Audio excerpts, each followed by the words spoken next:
Diara felt a pang of annoyance at the fact that neither her brother nor Sonoria seemed to be listening to her anymore. With an indignant huff, she walked off to search for her fiancé. It was an arranged engagement, but his status was a powerful one that would earn Diara great recognition with the public masses. It was a dream come true. The man seemed incredibly romantic, showering her with gifts and jewels each time they saw each other, and making sweet promises to show her incredible sights around the world. He seemed eager to show her off, and Diara couldn't be happier. As she wandered the lavish dining hall, her bright green eyes searching the sea of attendees, Diara couldn't spot Stefan anywhere.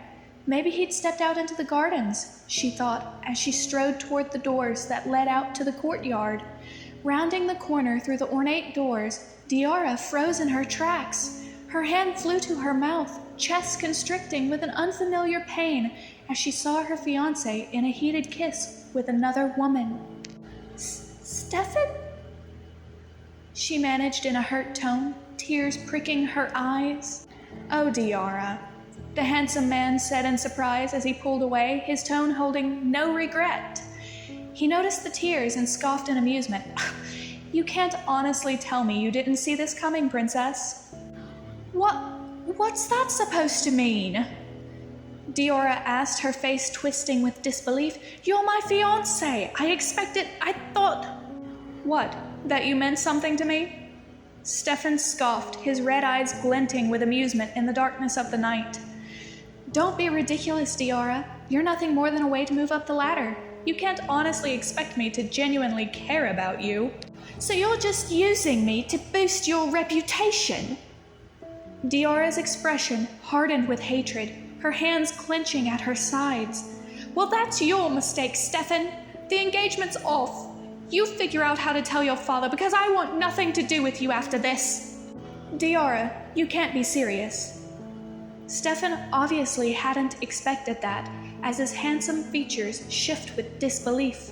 You and I both know there is no sentiment in this world of jewels and fame. You might be right about that. A familiar, smooth voice spoke up from the shadows as Sonoria appeared from the corner where she'd been leaning. Diara stiffened with annoyance at the sight of the woman her older brother had claimed as his future bride.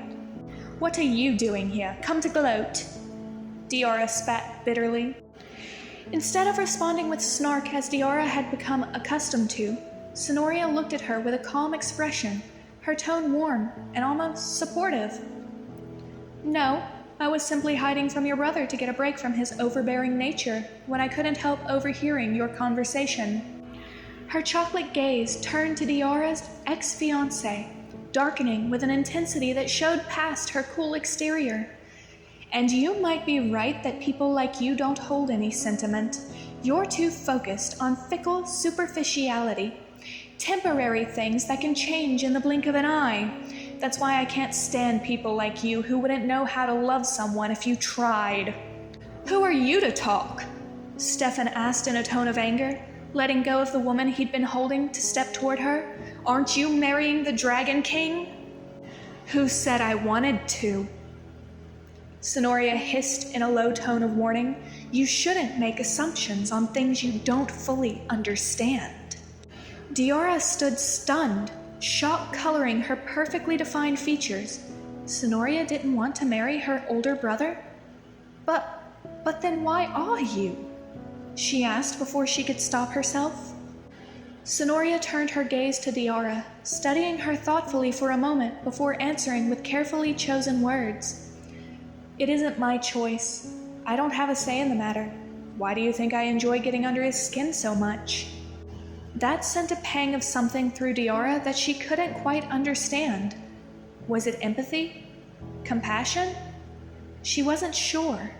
Stefan scoffed in annoyance, grabbing the hand of the lady he'd been making out with and pulling her toward the ornate entrance of the celebration hall. Whatever. Come, darling, I'd like to introduce you to my family. Sonoria watched them go, shaking her head in what appeared to be disappointment. Diara turned to her with a flicker of vulnerability that she'd never felt before, her tone shaky. How do you do it, Sonoria? How do you just not care? Sonoria met Diora's gaze with a compassion that surprised the dragon princess. It isn't that I don't care, Diora. It's that the things I hold dear have nothing to do with status, money, or the opinions of others. I know who I am, and I take pride in walking unapologetically. She placed a gentle hand on Diora's shoulder, making the princess feel a strange swirl of emotions as Sonoria continued. Things like status, wealth, reputation, even public opinion can change so quickly that relying on those things can cause your downfall if you don't carefully maintain them. They're fickle, surface-level things that never mattered to me. Maybe you should try leaning into who you are, instead of being so proud of your position. It might just give you a sense of freedom that you never thought possible. With that, Sonoria moved to walk inside, leaving Diora to mull over her words. Diora's thoughts and emotions swirl in an unfamiliar mixture. She'd always been secure in her position as Dragon Princess, taking pride in the fact that she'd been above even the highest ranks of the hidden societies. But she couldn't help seeing the truth in Sonoria's words. Status and power were superficial. That was why Stefan had been using her without her realizing until tonight. Diora ran a hand through her red hair, muttering to herself in a tone of bitter distance. Lean into myself, huh? How do I even do that? All I've known is status and power.